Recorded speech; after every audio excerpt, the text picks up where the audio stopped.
Hello बच्चों, कैसे हैं आप लोग। काफ़ी अच्छे होंगे, फिट होंगे, स्वस्थ होंगे। तो अभी हम लोग देख रहे हैं मैट्रिक्स एंड डिटर्मिनेंट। इसमें हमने बात किया कि किस तरह साइमल्टेनियस इक्वेशन को, सिस्टम ऑफ इक्वेशन को हम लोग सॉल्व करते हैं। इसमें हमने देखा था कि इसमें दो टाइप के होते हैं इक्वेशन, एक होमोजीनियस होता था, एक नॉन होमोजीनियस होता था। होमोजीनियस में जब इक्वल टू में जीरो होते थे, आरएचएस साइड में जीरो होते थे तो उसको हम होमोजीनियस बोलते थे। और जब आरएचएस साइड में क्या होता था, इक्वल टू में उस साइड d1 d2 मतलब कोई कांस्टेंट होता था, कुछ भी होता था, तो उसको हम लोग क्या बोलते थे, नॉन होमोजीनियस। उसी में हमने देखा कि नॉन होमोजीनियस को किस तरह सॉल्व करते हैं। उसमें हमने दो मेथड की बात की थी। एक बोला था मैंने मैट्रिक्स मेथड, और एक मैंने बोला था कि एक है आपका क्रेमर्स रूल। तो मैट्रिक्स मेथड मैंने पिछले क्लास में डिस्कस किया था। आज हम देखेंगे कि क्रेमर्स रूल का यूज करके किस तरह क्वेश्चन को बनाते हैं। ठीक है, चलिए तो पहले हम लोग सिस्टम ऑफ इक्वेशन की बात करते हैं। सिस्टम ऑफ इक्वेशन, ठीक है। आज किसका यूज करेंगे हम लोग, क्रेमर्स रूल।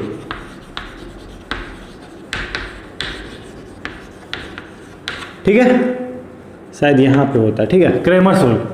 चलो आप लोग देख लेना। इसमें क्या हमने बात किया था, सिस्टम ऑफ इक्वेशन में हमने बात किया था कि एक सर होता था नॉन होमोजीनियस और एक होता था आपका होमोजीनियस। अब सर नॉन होमोजीनियस क्या होता था, जब आपका 3 वेरिएबल या 2 वेरिएबल कुछ भी हो, उसमें क्या होता था, ax plus bx plus cz equal to क्या होता था, कुछ होता था कांस्टेंट। और नॉन होमोजीनियस में क्या होता था, ax plus by plus cz equal to क्या होता था, जीरो होता था। ठीक है, तो आज हम लोग क्रेमर्स रूल का यूज करके हम लोग देखेंगे किस तरह 3 वेरिएबल के इक्वेशन को सॉल्व करते हैं। ठीक है, चलिए अब इसमें बात करते हैं हम लोग कि सर क्या करें, किस तरह सॉल्व करें। तो पहले इसका एक फॉर्मूला होता है, मैं बता देता हूं, उसके बाद आपको समझ में आ जाएगा। ऐसा कुछ खास नहीं है इसमें, तो आप इसको लिख लो, मतलब 3 इक्वेशन लिख लो। ठीक है, लेट इक्वेशन मान लो, आप क्या मान लो, a1x b1y प्लस c1 z इक्वल टू क्या मान लो, d1 मान लो। इधर क्या मान लिए, a2x plus b2y plus c2 z d2 मान लो। इधर क्या मान लोगे, a3x b3y plus c3z equal to क्या मान लो, d3 मान लो। ठीक है, अब क्रेमर्स रूल क्या बोलता है, क्रेमर्स रूल ये बोलता है कि जिस तरह हम लोग मैट्रिक्स मेथड में क्या करते थे, हम लोग किस तरह सॉल्व करते थे, एक matrix coefficient of X Y Z को लिखते थे, फिर क्या लिखते थे हम लोग, एक्स वाई जेड लिखते थे, इक्वल टू में क्या लिखते थे, d1 d2 d3, यही लिखते थे हम लोग। फिर उसके बाद हम लोग इन्वर्स लगा के x की वैल्यू निकालते थे। ठीक है, तो इसमें क्या करते हैं हम लोग, इसमें एक फॉर्मूला है आपका x और y जेड निकालने का। तो x की वैल्यू क्या होती है, x की वैल्यू जो होती है जिसको बोलते हैं डेल्टा 1 अपॉन डेल्टा। डेल्टा 1 बोले सर क्या, डिटर्मिनेंट, मतलब डिटर्मिनेंट ऑफ 1 अपॉन डिटर्मिनेंट। ठीक है, डेल्टा। y का वैल्यू सर क्या होगा, डेल्टा 2 अपॉन डेल्टा, और आपका z का वैल्यू क्या होगा, डेल्टा 3 अपॉन, z की वैल्यू क्या होगी, डेल्टा 3 अपॉन डेल्टा। अब सर ये डेल्टा क्या है, डेल्टा 1 क्या है, डेल्टा 2 क्या है, डेल्टा 3 क्या है। ठीक है ना, अगर हमें वो पता चल जाता है तो क्वेश्चन हम आसानी से सॉल्व कर लेंगे। चलिए आइए देखते हैं डेल्टा क्या है। तो डेल्टा आपका कुछ नहीं है, सिंपल। ठीक है ना, डेल्टा जो है वो क्या है, डिटर्मिनेंट ऑफ किसका, जो एक्स वाई जेड का जो कोफिशिएंट है ना, ये 3 इक्वेशन का जो कोफिशिएंट दिया हुआ है वही डेल्टा है। सर वही डेल्टा है, हाँ वही डेल्टा है, मतलब आपका डेल्टा क्या होगा, a1 b1 c1 a2 b2 c2 a3 b3 c3, यही तो आपका डेल्टा है। तो सर डेल्टा 1 क्या है, डेल्टा 1 कुछ नहीं है, डेल्टा 1 वो है जब हमने डेल्टा 1 का यूज किस में करते हैं, किसको निकालने के लिए यूज करते हैं, डेल्टा 1 का। तो आप क्या बोलोगे, सर x निकालने के लिए यूज कर रहे हैं। तो जो x का कोफिशिएंट है ना, ये देखो x का कोफिशिएंट यही ना तीनों इक्वेशन में, आज क्या करो, इसको रिप्लेस कर दो, किससे, इससे, तो वो डेल्टा 1 बन जाएगा। डेल्टा टू फिर क्या होगा सर, ऑब्वियसली डेल्टा टू के लिए क्या करेंगे, y का कोफिशिएंट को किससे रिप्लेस कर देंगे, इससे रिप्लेस कर लेंगे। और सिमिलरली डेल्टा थ्री के लिए हम लोग क्या करेंगे, इसको रिप्लेस कर देंगे। मतलब सर इसको लिखेंगे कैसे, अरे सिंपल, बाकी सब उसी तरह उतार दो, ठीक है ना। ये क्या हो गया, b1 b2 b3 है ना, यही ना, b1 b2 b3। यहाँ पे क्या होगा, c1 c2 c3।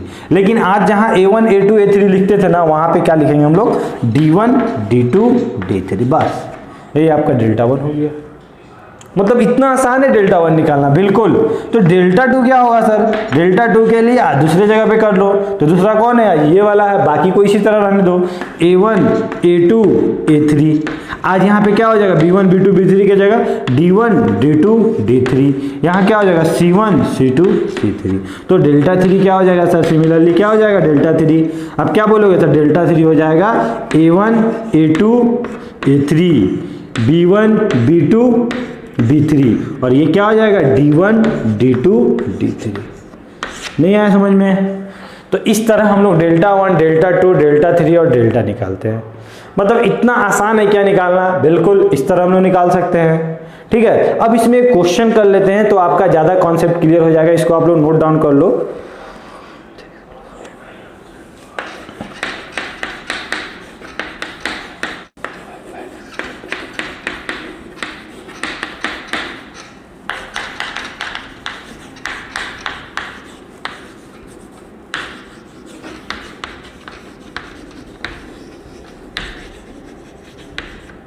ठीक है, तो आपसे क्या बोला है क्वेश्चन, आपसे बोला है कि ये जो दो आपको इक्वेशन दिया हो उसमें क्या करो आप, एक्स वाई जेड की वैल्यू निकालो, सॉरी एक्स वाई की वैल्यू निकालो। अगर जेड रहता तो जेड लिख देते हैं। आज हमको कितना इक्वेशन दिया, दो वेरिएबल का इक्वेशन दिया हुआ है। ठीक है, तो दो वेरिएबल का इक्वेशन दिया हुआ है और आपसे बोला है कि आप क्रेमर्स रूल का यूज करके आप क्या निकालो, एक्स वाई जेड की वैल्यू निकालो, सॉरी एक्स वाई की वैल्यू निकालो। ठीक है, तो क्या करेंगे सर, कुछ नहीं, सिंपल है। पहले क्या लिखेंगे, x की वैल्यू के लिए क्या हो जाएगी, x की वैल्यू क्या बोलोगे, डेल्टा वन अपॉन डेल्टा होगा सर। y की वैल्यू क्या हो जाएगी sir, delta two upon delta हो जाएगा सर। अब हमारा क्या काम है, डेल्टा निकालना, तो डेल्टा निकाल लो। तो डेल्टा निकालोगे, इसके बाद डेल्टा वन निकालोगे, तो डेल्टा क्या होगा सर, क्या हो जाएगा, 3 1 5 3 एक्स वाई का कोफिशिएंट। ठीक है, फिर क्या होगा सर, डेल्टा वन होगा। डेल्टा वन क्या होगा सर, सिंपल, डेल्टा वन के लिए क्या करेंगे, ये वाला वैल्यू को किससे रिप्लेस करेंगे, इससे रिप्लेस कर देंगे सर। तो यहाँ पे कितना हो जाएगा, 7 12 और बाकी तो यही हो जाएगा 1 3।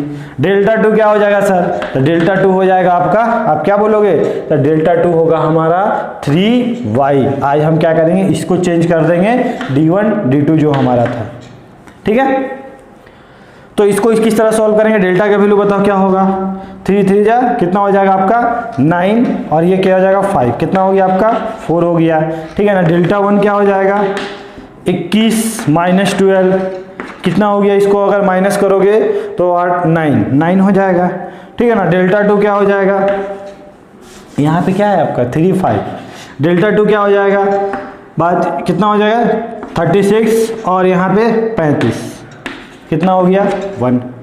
तो आपको क्या निकालना है, आपको एक्स और वाई की वैल्यू निकालनी है। तो आपको सबका वैल्यू आ चुका है, तो आप एक्स की वैल्यू क्या बोलोगे sir, delta one upon delta, और डेल्टा वन क्या है 9 और डेल्टा क्या है 4। सिमिलरली वाई का वैल्यू निकालेंगे तो आप क्या बोलोगे सर, डेल्टा टू क्या है 1 अपॉन 4। तो इस तरह हम लोग क्या करते हैं, एक्स वाई की वैल्यू निकाल लेते हैं यूजिंग क्रेमर्स रूल। ठीक है, समझ में आया। यही अगर यहाँ पे क्वेश्चन अगर 3 ऑर्डर का होता, मतलब 3 वेरिएबल का होता, तो आप क्या करते, सिंपल आप क्या लिखते, वही लिखते delta one upon delta, delta two upon delta, और यहाँ पे क्या होता था डेल्टा 3 अपॉन डेल्टा, और सेम इसी तरह रिप्लेस करके आप लोग क्या सबका वैल्यू निकालते और पुट करते और एक्स वाई जेड की वैल्यू आ जाती। ठीक है, तो ये क्या हो गया आपका क्रेमर्स रूल्स को यूज करके आप निकालो एक्स वाई जेड की वैल्यू। ठीक है, अब उसमें हम देखते हैं कि डेल्टा का डिफरेंट टाइप का प्रॉपर्टी होता है, उसमें हम लोग बात करते हैं कि उसमें क्या होता है सर। ठीक है, इसको आप लोग नोट डाउन कर लेना वीडियो को पॉज करके। अब अभी हमने क्या देखा फॉर्मूला, अभी हमने देखा फॉर्मूला कि क्या होता है सर, अगर हम नॉन होमोजीनियस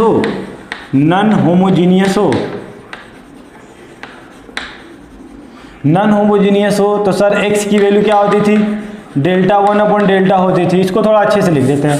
इसको हम इस तरह नहीं लिखते, इस तरह लिखते हैं, ठीक है ना। एक्स इंटू डेल्टा लिख देते हैं। X into delta equal to क्या होता था सर, डेल्टा 1 होता था। y इंटू डेल्टा क्या हो जाएगा सर, डेल्टा 2 हो जाएगा। अरे इसको इधर भेज दिए, शिफ्ट कर दिए, और z into delta equal to क्या हो जाएगा सर, डेल्टा 3 हो जाएगा, ठीक है। तो आप लोग इस रिजल्ट को मतलब ज़्यादा याद रखना, मतलब जब आपका अगर कंसिस्टेंट इनकंसिस्टेंट ये सब बात पूछे तो आप लोग को ज़्यादा उस समय कॉन्सेप्ट क्लियर होगा, ठीक है। अगर नॉन होमोजीनियस रहता तब क्या होता सर, सोचो आप लोग बताओ। अगर होमोजीनियस होता तब क्या होता, तब आप क्या बोलते सर, x इंटू डेल्टा।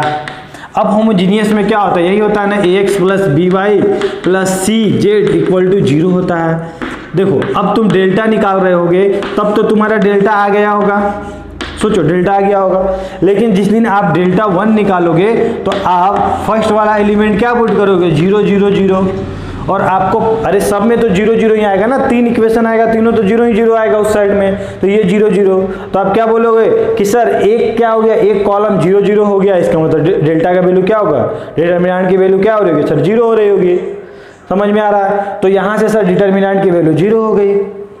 और यही अगर यहाँ पे रहता, बीच में रहता, तो आप क्या बोलते हैं कि सर ये जब डेल्टा 2 निकालते तो क्या हो जाता सर, बीच वाला एलिमेंट 0 होता, मतलब डेल्टा 1 डेल्टा 2 डेल्टा 3 तीनों क्या हो जाएगा आपका, 0 हो जाएगा।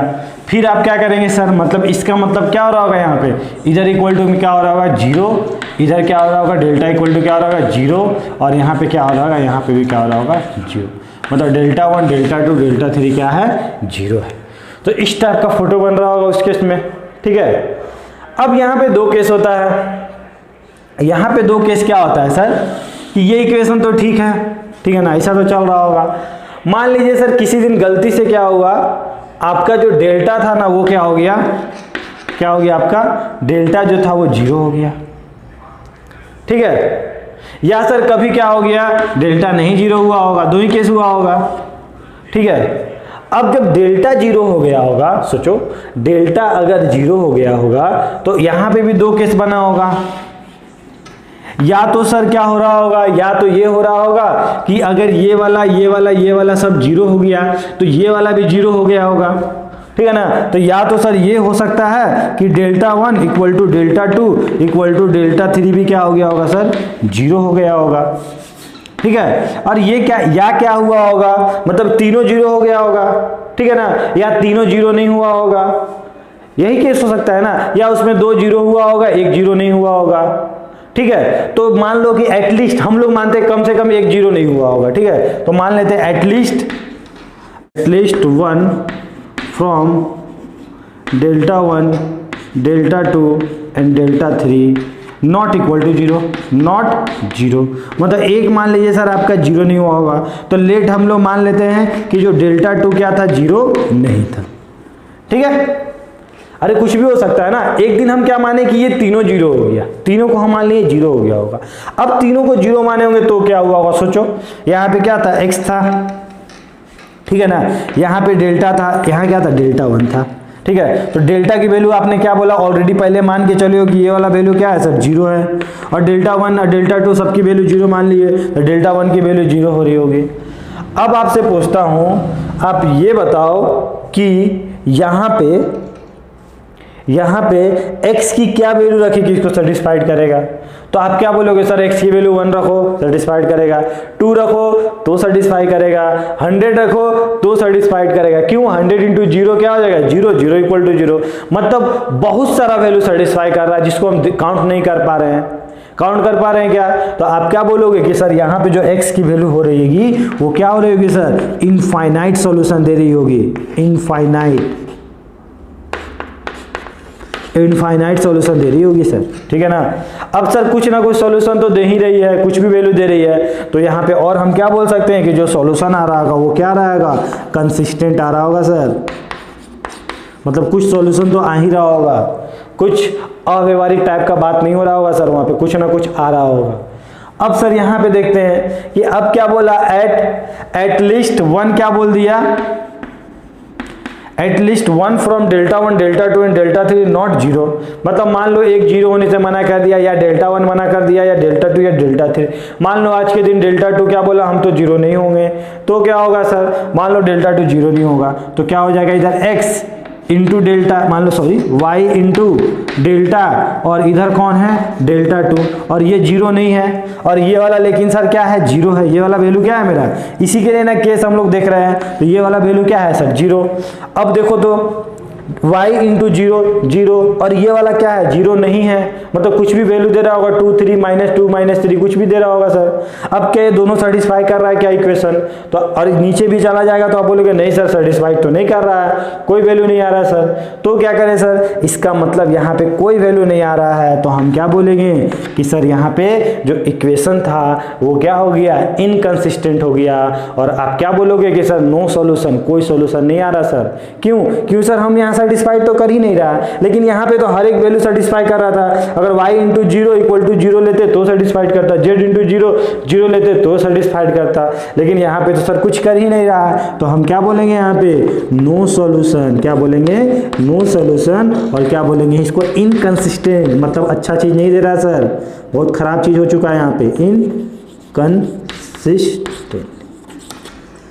ठीक है, अब आते हैं यहाँ पे कि सर यहाँ पे क्या होगा, जब क्या हो रहा होगा, डेल्टा मतलब जीरो होने से क्या हो गया, मना कर दिया होगा। लो भाई जीरो होने से मना कर दिया, तो सोचो क्या रहा होगा, x इंटू डेल्टा, ठीक है, और यहाँ पे क्या था आपका डेल्टा 1 मान लो, तो x इक्वल टू कितना हो गया सर, डेल्टा 1 अपॉन डेल्टा। अब सोचो नीचे वाला तो जीरो नहीं हो रहा है, कुछ भी वैल्यू आ रहा है, 2 3 -4 6 कुछ भी आ रहा है।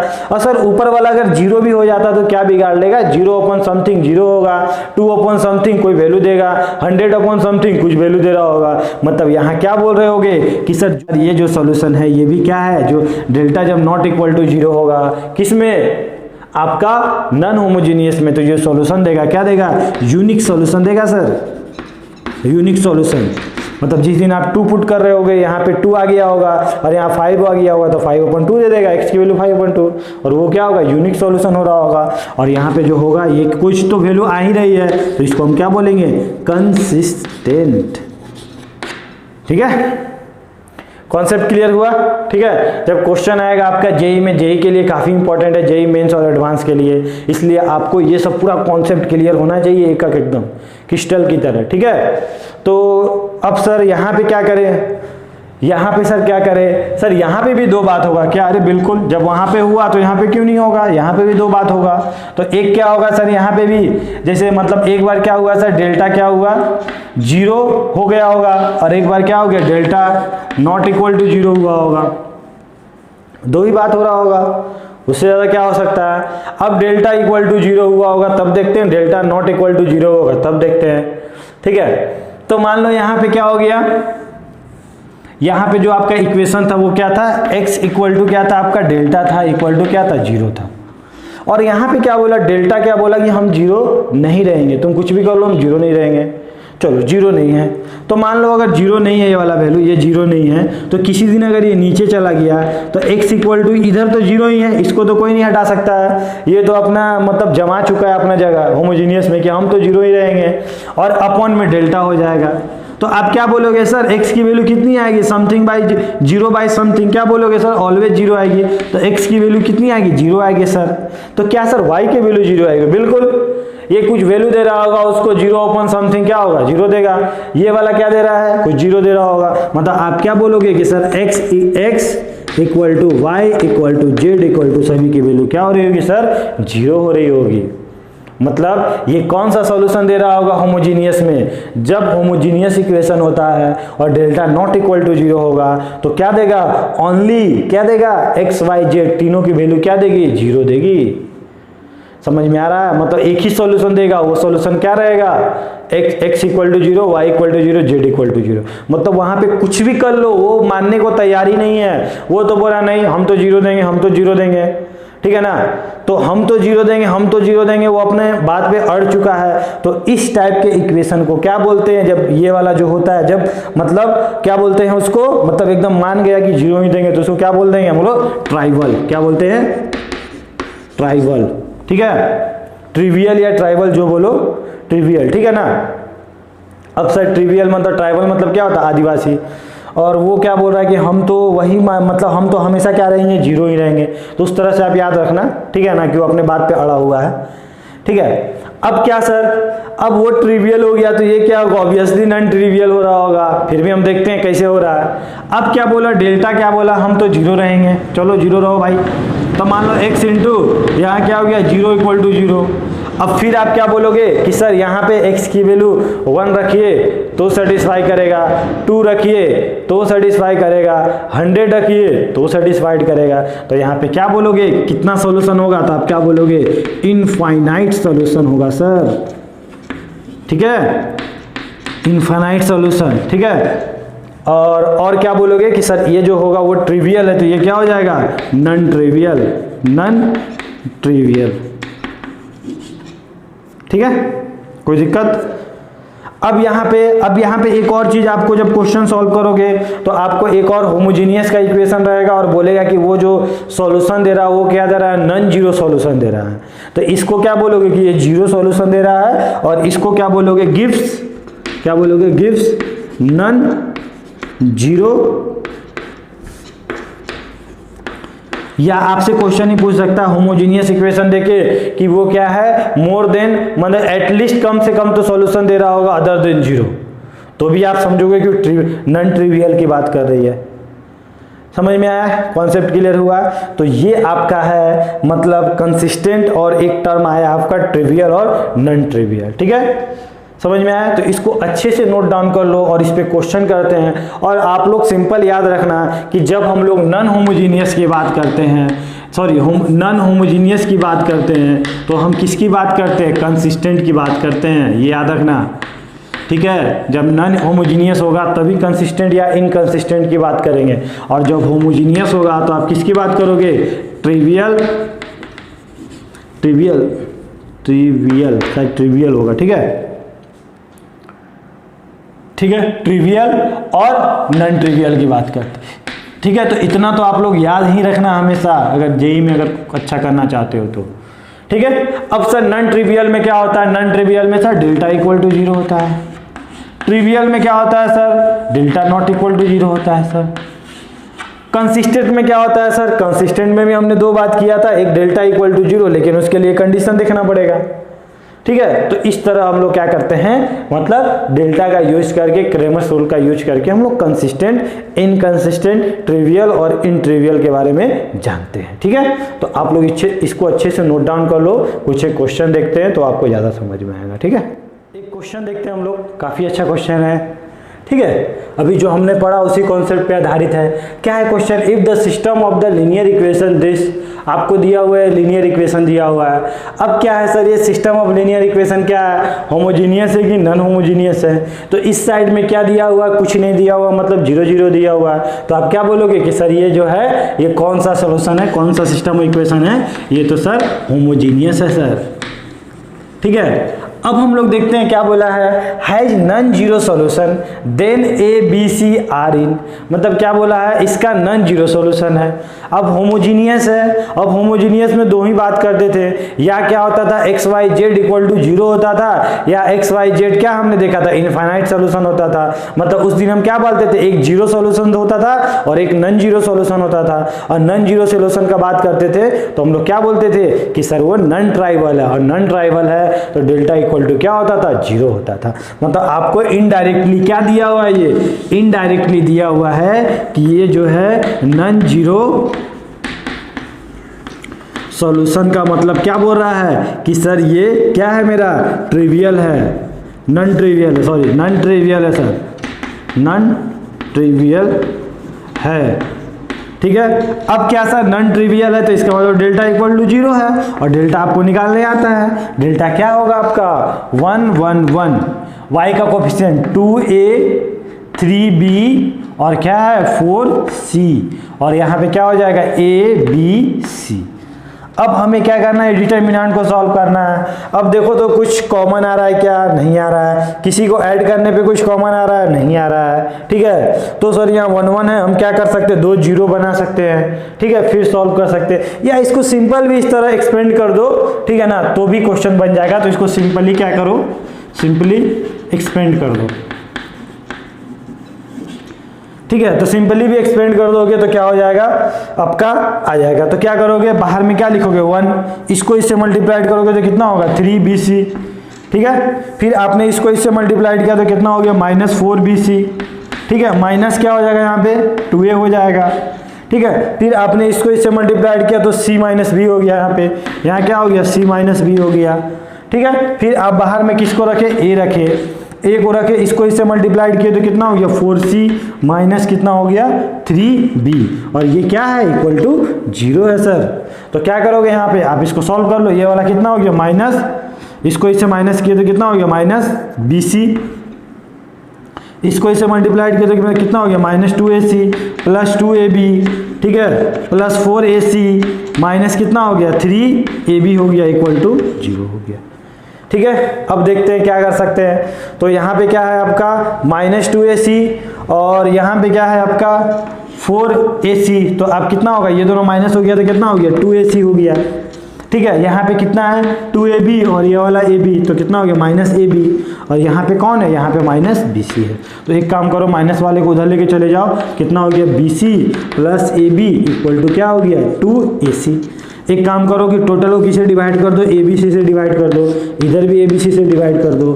तो यहाँ पे आपका क्या बचा, जब ये वाला इससे डिवाइड हुआ तो ac कट गया, क्या बचा आपका 2/b। फिर आपने जब को इसको डिवाइड किया तो क्या था bc कट गया, क्या बचा 1/a।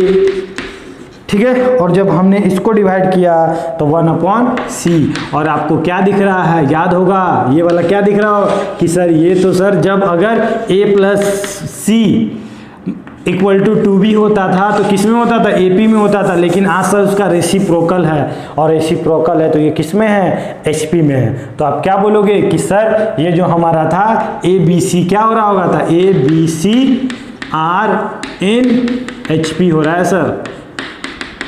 तो किस तरह हम लोग क्वेश्चन में एपीजेपी का यूज करके क्वेश्चन को सॉल्व कर सकते हैं। ठीक है, ये हमारा एचपी हो गया। ठीक है, नोट डाउन कर लो और एक क्वेश्चन देखते हैं और आपको समझ में आएगा। आइए एक और क्वेश्चन हम लोग देखते हैं। क्वेश्चन क्या बोल रहा है, let lambda and theta be R real then system of equation आपको दिया हुआ है, ये दिया हुआ है। ठीक है, सिस्टम ऑफ इक्वेशन ये दिया हुआ है नॉन ट्राइवल सॉल्यूशन, मतलब आपको क्या बोला है नॉन ट्राइवल सॉल्यूशन आज आपको दे चुका है। फिर क्या बोला है, इफ लेमडा इक्वल टू 1, मतलब जिस दिन लेमडा इक्वल टू 1 था then all value of theta, मतलब थीटा का आप सभी वैल्यू बताओ जब लेमडा इक्वल टू क्या था 1 था। तो यहाँ पे क्या बोला, ये नॉन ट्राइवल बोला है। ठीक है ना, तो नॉन ट्राइवल अगर होगा तो आपको पता होगा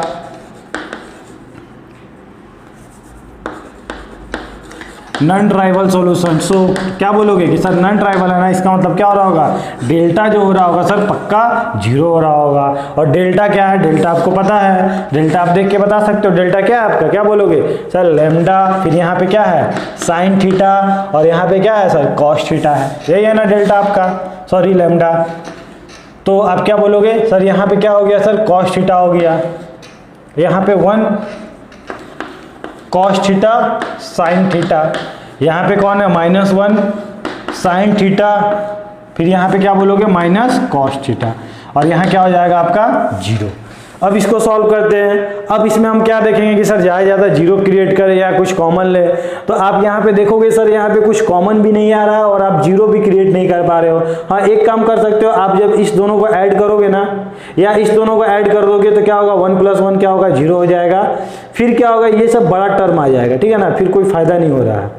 तो आप लोग इसको सिंपली एक्सपेंड भी कर सकते हो, 0 अगर नहीं करना चाहते हो तो यहाँ पे ज़्यादा डिफिकल्ट नहीं है, ठीक है, एक्सपेंड करना। तो आप क्या लिख सकते हो, लेमडा को बाहर लिखोगे, इसको इससे मल्टीप्लाइड करोगे तो माइनस कॉस स्क्वायर थीटा, इसको इससे मल्टीप्लाइड किया तो माइनस साइन स्क्वायर थीटा, यही हो रहा होगा। फिर ये बाहर रखे माइनस साइन थीटा, इसको इससे मल्टीप्लाइड किया तो माइनस कॉस थीटा और प्लस साइन थीटा। फिर क्या होगा सर, फिर होगा आपका कॉस थीटा और ये वाला इससे मल्टीप्लाइड होता है sine theta plus cos theta, तो यहाँ पे क्या हो जाएगा sine theta plus cos theta, ठीक है, इक्वल टू 0। कोई दिक्कत? नहीं है ना। तो यहाँ पे जिस दिन आप माइनस कॉमन ले लोगे तो यहाँ पे क्या दिखेगा, cos square theta plus sine square theta, और cos square theta plus sine square theta की वैल्यू कितनी होती है 1। तो आप यहाँ पे माइनस कॉमन ले लिए तो यहाँ क्या हुआ माइनस लेमडा, और यहाँ पे क्या आ गया 1 आ गया। ठीक है, फिर इसको मल्टीप्लाइड करेंगे तो कितना हो जाएगा यहाँ पे sir, minus minus plus, plus कितना हो जाएगा साइन थीटा कॉस थीटा, और ये जिस दिन मल्टीप्लाइड होगा तो माइनस साइन स्क्वायर थीटा। ठीक है, यहाँ पे कितना हो गया कॉस थीटा साइन थीटा, फिर क्या हो गया कॉस स्क्वायर थीटा। कोई दिक्कत नहीं यहाँ पे। अब देखते हैं यहाँ पे क्या है, sine theta plus cos theta कितना हो जाएगा, यहाँ पे क्या बोलोगे कि सर यहाँ पे जो वैल्यू है कितनी हो जाएगी सर 2 साइन थीटा हो जाएगी। और यहाँ पे आपको दिख रहा होगा cos square theta minus sine square theta, और cos square minus sine square theta की वैल्यू कितनी होती है आपको पता होगा, ये क्या हो जाएगा sine theta sorry cos theta हो जाएगी। ठीक है, और यहाँ पे लिख देते हैं, एक स्टेप लिख देते हैं, cos square theta minus sine square theta, और ये माइनस लेमडा है, माइनस लेमडा को उधर भेज देते तो ये क्या हो गया लेमडा हो गया आपका। तो 2 sine theta cos theta cos square theta minus sine square theta. अब इसकी वैल्यू आपको पता है क्या होता है सर, साइन 2 थीटा होता है, ये ना पढ़े हो सर। इसका वैल्यू कितना होता है, इसका वैल्यू भी पता है सर कॉस 2 थीटा होता है। इधर कौन है लेमडा, और आपको क्या बोला है कि जिस दिन लेमडा इक्वल टू 1 होगा तो थीटा का ऑल पॉसिबल वैल्यू आपको बताना है। तो सर क्या करें यहाँ पे, आज हम यहाँ पे लेमडा की वैल्यू क्या ले लेते हैं 1। ठीक है, अब यहाँ पे क्या करना पड़ेगा, इसको ट्रिग्नोमेट्री का सॉल्यूशन का क्वेश्चन आ चुका है, मतलब यहाँ हमें थीटा की वैल्यू निकालनी है। तो हम क्या करेंगे, दोनों तरफ क्या करते हैं √2 से डिवाइड कर देते हैं, इधर भी कर देते हैं इधर भी कर देते हैं। इसको जिस दिन यहाँ पे दोगे तो क्या हो जाएगा 1/√2 साइन 2 थीटा, और यहाँ क्या हो जाएगा 1/√2 कॉस 2 थीटा इक्वल टू 1/√2।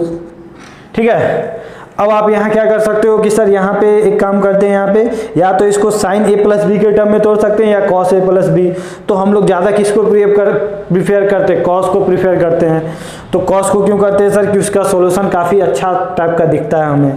तो यहाँ पे हम लिख सकते हैं, क्या लिख सकते हैं, cos π/4 cos 2 theta sine π/4 sine 2 theta equal to क्या आ गया सर 1। यहाँ पे क्या लिख सकते हैं cos a cos b plus sine a sine b, तो क्या हो जाएगा कॉस a माइनस बी, तो कॉस a माइनस बी तो हम 2 थीटा लेते हैं, 2 थीटा से माइनस करते हैं किसको π/4 इक्वल टू 1।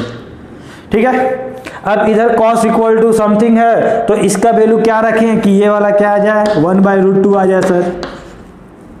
ठीक है, तो सर यहाँ पे थीटा की वैल्यू क्या रखे कि 1/√2 आ जाएगा। तो आपको पहले इसको सॉल्व करने का तरीका क्या होता था, एकदम मैं बेसिक से बता रहा हूँ, π/4 इसको हम लोग क्या लिख सकते हैं, इसको लिख सकते हैं cos π/4। ठीक है, अब हम लोग देखते हैं फाइनली अब क्या किया जा सकता है सर। तो यहाँ पे हम लोग जब 2 थीटा कॉस को हटाएंगे माइनस π/4 तो आपको याद होगा कि किस तरह ओपन होता था, ये ओपन होता था 2n π, जनरल वैल्यू हम लोग लिखते थे ना 2n π plus minus alpha, alpha की जगह क्या है आज π/4 है। ठीक है, तो एक बार 2 थीटा इक्वल टू कितना हो जाएगा π/4 उधर गया तो 2n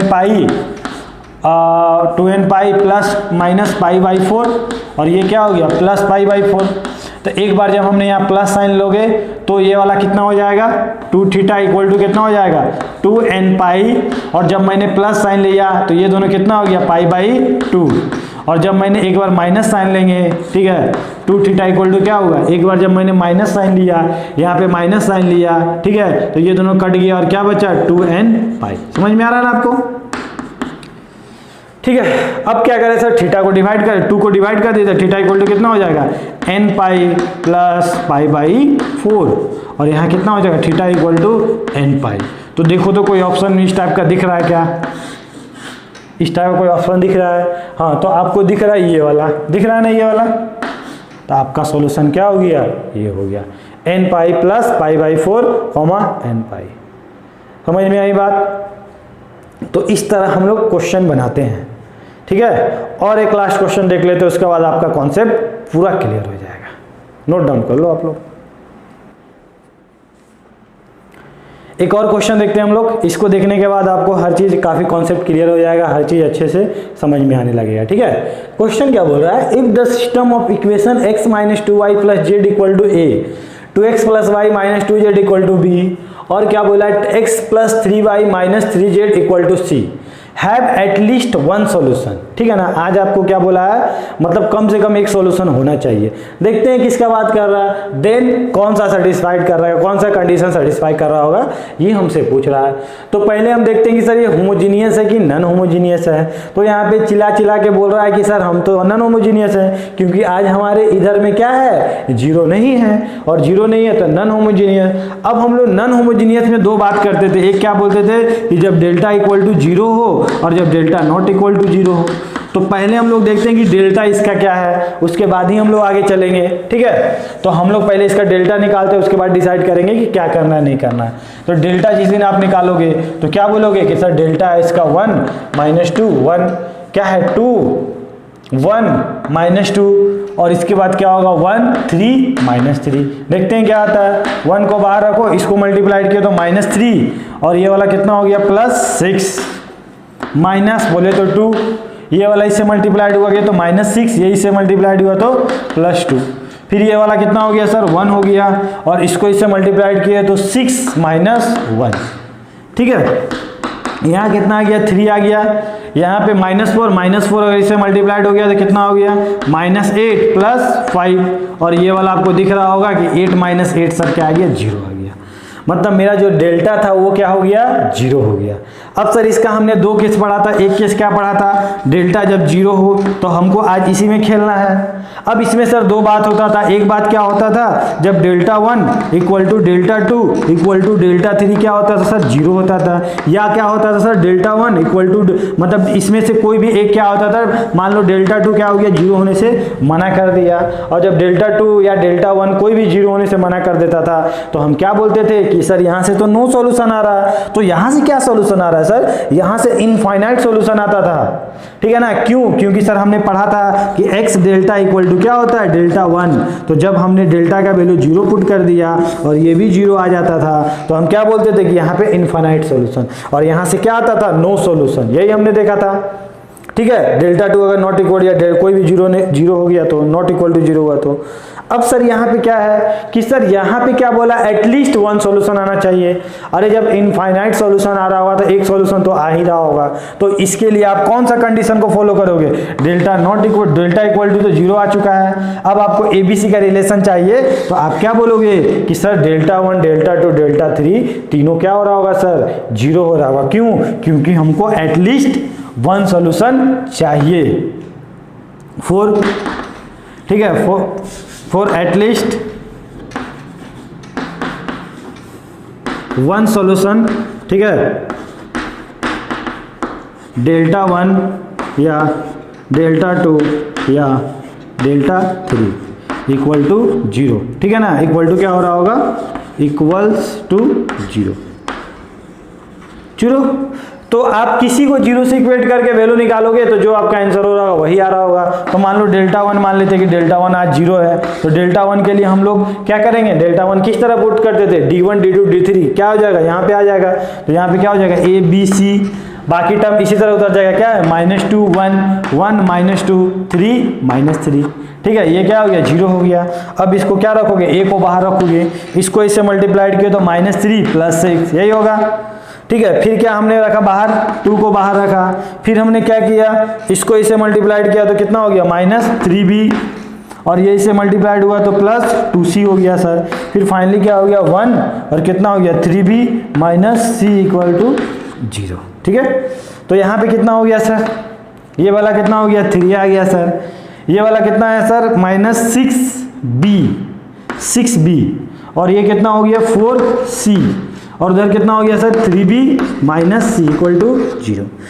देखो तो कुछ कट उठ रहा है क्या, या माइनस प्लस, ये वाला इससे माइनस हो रहा है ना, तो कितना हो गया -3b, और यहाँ कितना है 3a, और ये वाला कितना 4c - 3c = 0। तो 3 कॉमन ले लिया तो कितना a - b + c = 0। तो आपका जो रिलेशन आया क्या आया a - b + c = 0, मतलब ऑप्शन बी। तो क्या सर हमने जब डेल्टा 1 = 0 किया तो हमारा ये रिलेशन आया, क्या डेल्टा 2 और डेल्टा 3 को भी 0 करते तो यही रिलेशन आता, बिल्कुल। आप करके देखना सेम वही आंसर आएगा। ठीक है ना। आप डेल्टा 2 को 0 करके देखना, यही आंसर आएगा। डेल्टा 3 को 0 करके देखना, यही आएगा। समझ में आया। तो इस तरह हम लोग क्या करते हैं, क्रेमर्स रूल का यूज करके या डिटर्मिनेंट या मैट्रिक्स बोलो, उसमें एक्स वाई जेड की वैल्यू निकालते हैं। ठीक है, तो इसको आप लोग अच्छे से नोट डाउन कर लो, इसको खुद से एक बार प्रैक्टिस करना तो और अच्छे से समझ में आएगा। और मैं कुछ क्वेश्चंस भी दूंगा, उसके बाद आप लोग बनाओगे तो आपका क्रिस्टल क्लियर हो जाएगा। ठीक है, नोट डाउन कर लो।